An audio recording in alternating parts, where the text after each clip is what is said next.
मेरा नाम विशाल वरुण दत्ता है। मैं आसाम का रहने वाला हूँ। मैं पहले भी आपको कई सच्ची कहानियां भेज चुका हूँ। आज मैं आपको एक और बिल्कुल सच्ची घटना के बारे में बताने वाला हूँ। ये कहानी आसाम के गुवाहाटी की है और ये सब मेरे एक दोस्त रॉबिन के साथ हुआ था। ये घटना इतनी डरावनी है कि जब मुझे इसके बारे में पता चला तो मैं भी चौंक गया था। तो हुआ ऐसा था कि एक रात रॉबिन अपनी वाइफ के साथ अपने एक दोस्त की पार्टी में गया था। वो पार्टी असल में एक रेस्टोरेंट कम बार में रखी गई थी। वो सैटरडे की रात थी। पार्टी में पहुंच के उन लोगों ने ड्रिंक्स वगैरह की और फिर खाना खाकर घर लौटने लगे। यहाँ तक तो सब कुछ ठीक था, लेकिन जैसे ही वो लोग घर पहुंचे, अचानक रॉबिन को याद आया कि उसकी जैकेट तो रेस्टोरेंट में ही छूट गई है। उसने अपनी वाइफ को भी बताया कि वो अपनी जैकेट रेस्टोरेंट में ही भूल आया है। रॉबिन बोला, मैं वापस जाके अपनी जैकेट ले आता हूँ, क्योंकि जैकेट में उसका वॉलेट भी रखा था। लेकिन उसकी वाइफ उसको मना करने लगी। बोली, रात बहुत हो चुकी है, इस वक्त बाहर जाना ठीक नहीं है, आप कल सुबह चले जाना। वैसे भी वहाँ सब आपके जानने वाले ही लोग हैं, वो आपकी जैकेट संभाल के रख लेंगे। लेकिन रॉबिन बिल्कुल मानने को ही तैयार नहीं था। और फिर करीब 11 साढ़े 11 बजे वो अपना स्कूटर लेके उस रेस्टोरेंट की तरफ निकल पड़ा।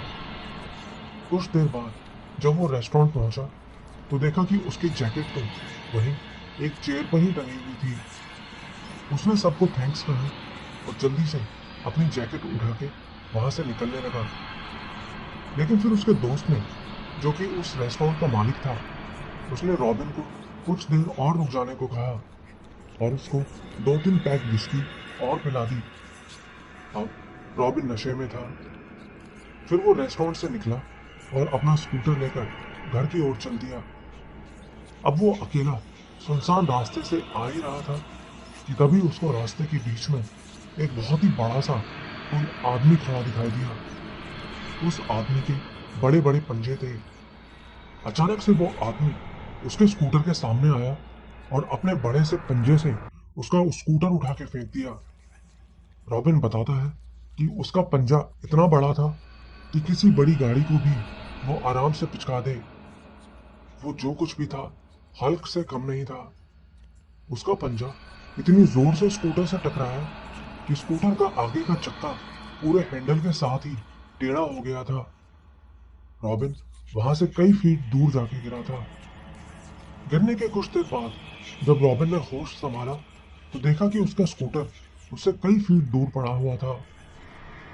उस रोड पे स्ट्रीट लाइट्स लगी तो थी, लेकिन वो सब की सब फ्यूज थी, जिसकी वजह से पूरी रोड पे अंधेरा हो रखा था। रॉबिन को इतनी जोरदार टक्कर लगी थी कि उसके शूज, जिनकी लेसेस ऊपर तक बंधी हुई थी, वो भी खुलकर निकल गए थे। एक बार के लिए तो उसको जैसे कुछ समझ ही नहीं आया कि अचानक से उसके साथ ये क्या हो गया है।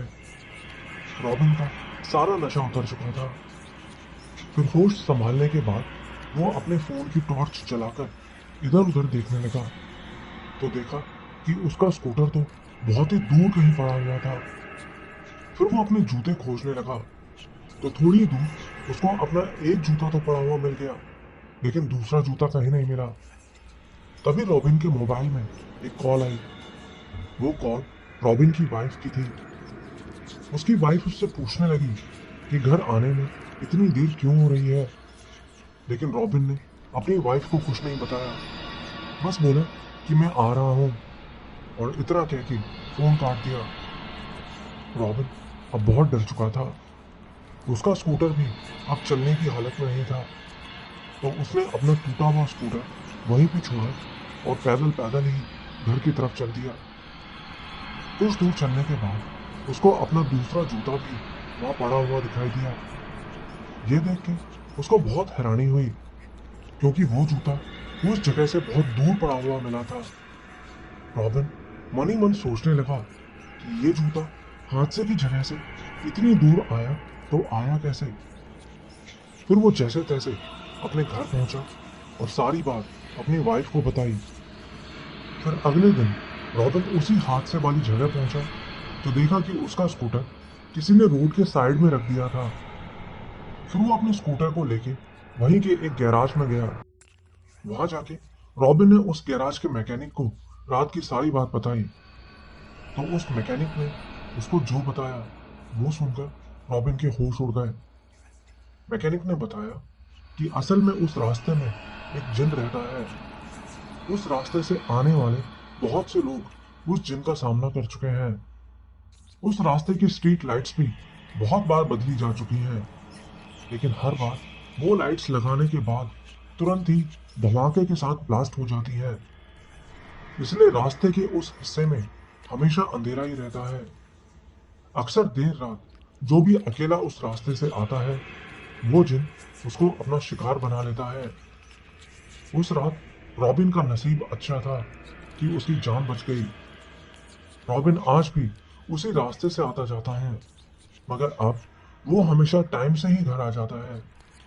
ये घटना बिल्कुल सच है।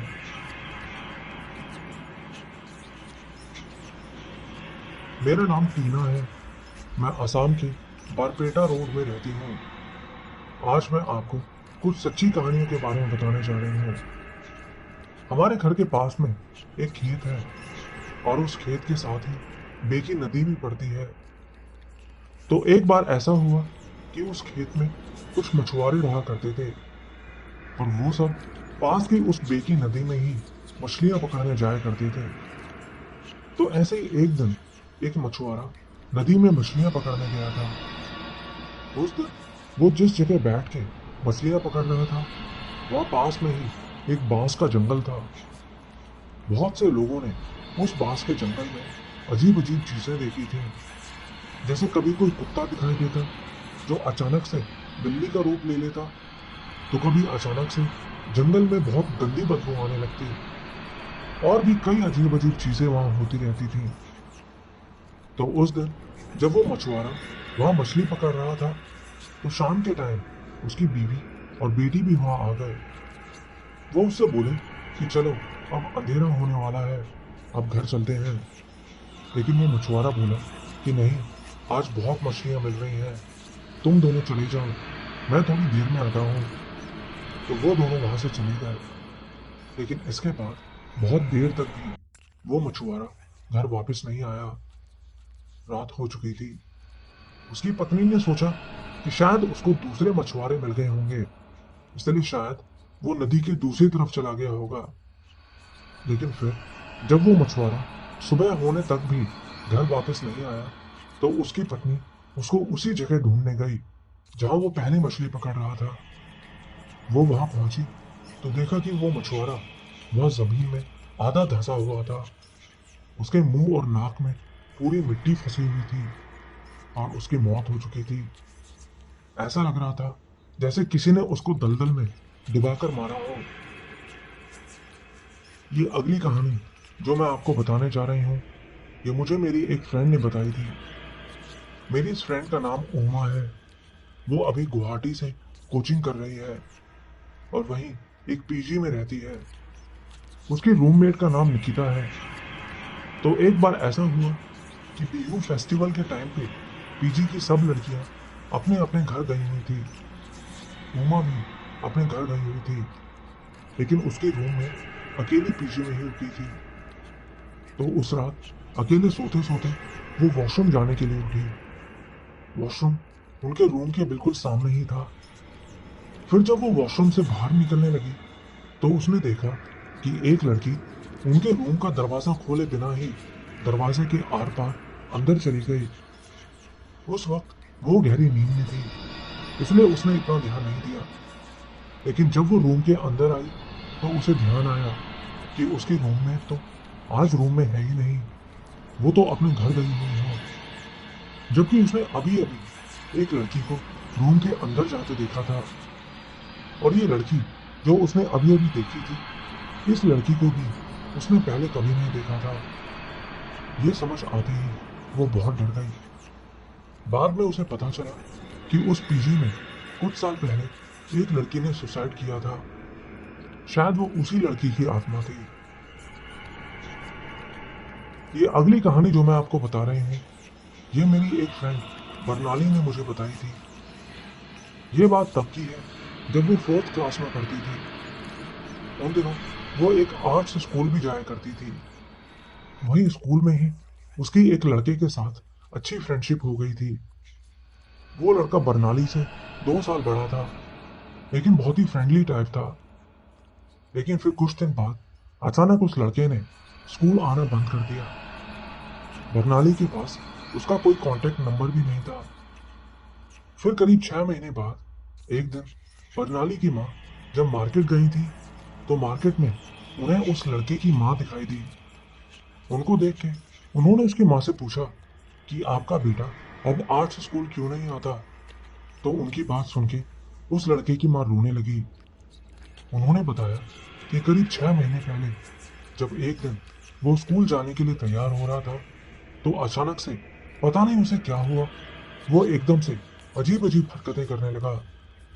तो उसकी माँ ने उस दिन उसे स्कूल नहीं जाने दिया। लेकिन फिर अगले दिन वो फिर से वैसे ही हरकत करने लगा। धीरे धीरे ये उसकी आदत बन गई। वो हर रोज सुबह सुबह स्कूल के टाइम ऐसी हरकतें करने लगता था। उसके माँ पापा ने सोचा कि शायद ये स्कूल नहीं जाना चाहता, इसीलिए ऐसी हरकतें करता है।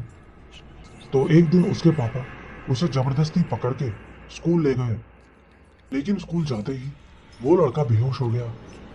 तो वो लोग उसे जल्दी से डॉक्टर के पास लेकर गए। डॉक्टर ने बताया कि सब कुछ नॉर्मल है, लेकिन फिर भी उसकी वो हरकतें खत्म नहीं हो रही थी। तो एक दिन उसके घर वाले उसे एक तांत्रिक के पास लेकर गए। तांत्रिक ने उसको देख के बताया कि स्कूल जाते वक्त वो एक शमशान घाट के सामने से जाता है, और उस पे उसी शमशान की एक बुरी आत्मा का साया पड़ गया है। इस आत्मा को इसके ऊपर आए हुए बहुत टाइम हो गया है। ये इस पे पूरी तरह हावी हो चुका है। अब मैं भी कुछ नहीं कर सकता। इसके बाद उसके मम्मी पापा उसे और भी बहुत सी जगह लेकर गए, लेकिन वो ठीक नहीं हो सका। लेकिन फिर कुछ दिन बाद एक रात वो अचानक सोते सोते चिल्लाने लगा। चिल्लाते हुए वो बार बार बोल रहा था, वो मुझे ले जाएगा, वो मुझे ले जाएगा। उसकी आवाज़ सुन के उसके मम्मी पापा जल्दी से उसके पास पहुंचे। लेकिन इससे पहले कि वो लोग कुछ कर पाते, उसने वहीं उनके सामने ही दम तोड़ दिया। मेरा नाम प्रिया है। मैं छत्तीसगढ़ के दुर्ग जिले की रहने वाली हूँ। आज मैं आपको अपने साथ घटी एक सच्ची घटना के बारे में बताना चाहती हूँ। तो हुआ ऐसा था कि जब मैं बहुत छोटी थी, तब एक बार मैं अपने दादाजी के घर गई हुई थी। मेरे दादाजी पास के ही एक गांव में रहा करते थे, और उस दिन रात के टाइम मैं अपने पापा के साथ अपने घर वापस जा रही थी, क्योंकि अगले दिन पापा को ऑफिस जाना था और मुझे भी स्कूल जाना बहुत ज़रूरी था। मैं तब बस 7-8 साल की थी। तो रात के टाइम पापा मुझे लेके वहां से आने लगे। गांव से मेन रोड पहुंचने के लिए बीच में बहुत सारे खेत पड़ते थे, और उन दिनों स्ट्रीट लाइट्स वगैरह भी नहीं होती थी। अब हम लोग उस सुनसान रास्ते से आ ही रहे थे कि तभी सामने एक पेड़ के ऊपर मेरा ध्यान गया। मुझे उस पेड़ के ऊपर कुछ अजीब सा चमकता हुआ दिखाई दिया। उस वक्त रात के करीब 12:30 बज रहे थे। हम जैसे जैसे आगे बढ़ रहे थे, मुझे वो अजीब सी चमक हर एक पेड़ में दिखाई दे रही थी। मैंने पापा को भी ये बात बताई, तो पापा ने भी उस चीज को देखा। लेकिन उसको देखते ही पापा ने मुझे चुपचाप आंखें बंद करके बस बैठे रहने को कहा, और बहुत स्पीड में साइकिल चलाने लगे। लेकिन जैसे ही उन्होंने स्पीड बढ़ाई, मुझे रास्ते में से अजीब अजीब आवाजें भी सुनाई देने लगी। लेकिन वो अजीब आवाजें सिर्फ मुझे सुनाई दे रही थी, पापा को नहीं। ऐसा लग रहा था जैसे कोई मेरा नाम लेके मुझे बुला रहा हो। फिर किसी तरह हम सही सलामत अपने घर पहुंचे। लेकिन घर पहुंचते ही मुझे 3 दिन तक बहुत तेज बुखार रहा। रात में बुरे बुरे सपने आते थे। तो हमारे यहाँ एक बेगा होता है, जो भूत प्रेत भगाने का काम करता है, मुझे उसके पास लेकर गए तो उसने मेरा झाड़ फूंक किया और इसके बाद मेरी तबीयत ठीक हुई। लेकिन आज भी मुझे अक्सर स्लीप पैरालिसिस होता रहता है, इसलिए अब मैं हनुमान जी की पूजा करने लगी हूँ।